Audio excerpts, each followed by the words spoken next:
बहुत सारे लोगों को ये नहीं पता कि जब किसी के घर में कोई मृत्यु होती है तो मृत्यु के बाद व्यक्ति की आत्मा 13 दिनों तक अपने घर पर रहती है। और इन 13 दिनों के बाद जब गरुड़ पुराण का पाठ संपूर्ण हो जाता है और उसके बाद जब भोग दिया जाता है तो हमारी आत्मा की एक नई जर्नी शुरू होती है। और ये जर्नी होती है हमारे धरती लोक से लेकर यम लोक तक जाने की। अब इस धरती लोक से यम लोक तक ले जाने के दो तरह के रास्ते बताए गए हैं गरुड़ पुराण के साथ।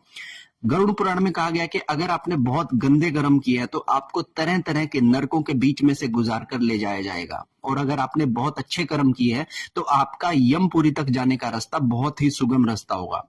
लेकिन इनको अपार्ट, इनको साइड में करते हुए मैं एक चीज ये बताना चाहूंगा कि बहुत सारी ऐसी आत्माएं जो अपनी मृत्यु के 13 दिन बाद भी गति नहीं कर पाती हैं, जा नहीं पाती हैं यमपुरी की यात्रा पर, उन आत्माओं को कहते हैं कि इस आत्मा की गति प्राप्त नहीं हुई। तो जब किसी आत्मा की गति प्राप्त नहीं होती है तो 15वें दिन से उसे प्रेत के तत्वों को मिलना शुरू हो जाता है। धीरे धीरे उसके अंदर के तत्व जो है वो मलिन होते जाते हैं और वो प्रेत रूप धारण कर लेता है। ऐसे में व्यक्ति जीते जी जिन भावों के साथ मरा था 15वें दिन वही भाव उसके अंदर उसके एक नए सूक्ष्म शरीर की रचना करते हैं जिसे कहते हैं प्रेत योनि। ठीक है ना।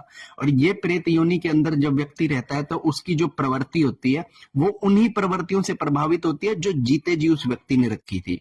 तो मैं इसीलिए आपको कहता हूं कि जीते जी आप जितना अधिक नाम जाप करेंगे, चाहे आपको गुरु की प्राप्ति हो या गुरु की प्राप्ति ना हो, आप जितने व्रत करेंगे, कथाएं करेंगे, ये सब चीजें मृत्यु के बाद आपका सपोर्ट सिस्टम है। आपके बच्चे आपको सपोर्ट नहीं कर सकते, आपके लिए किए जाने वाले रिचुअल्स भी आपको सपोर्ट नहीं कर सकते। आपको क्या पता कि मृत्यु के बाद आपके क्रियाक्रम में जो पंडित आएगा वो पंडित पढ़ा लिखा या सही तरीके वाला पंडित है या वो ऐसे ही बना हुआ पंडित है।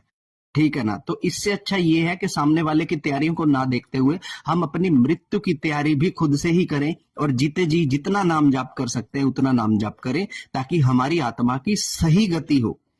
नाम जाप इसलिए भी करना जरूरी है। और मटेरियलिस्टिक वर्ल्ड के अंदर हम रहते हैं लेकिन यहाँ पर कंफर्ट भी हम अपने प्रारब्धों से ही प्राप्त करेंगे, ये मानते हुए हमें नाम जाप सिर्फ अपनी उच्च गति के लिए करना चाहिए। मटेरियलिस्टिक थिंक के लिए भी हमें नाम जाप नहीं करना चाहिए।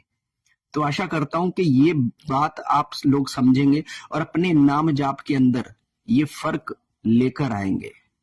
हर हर महादेव।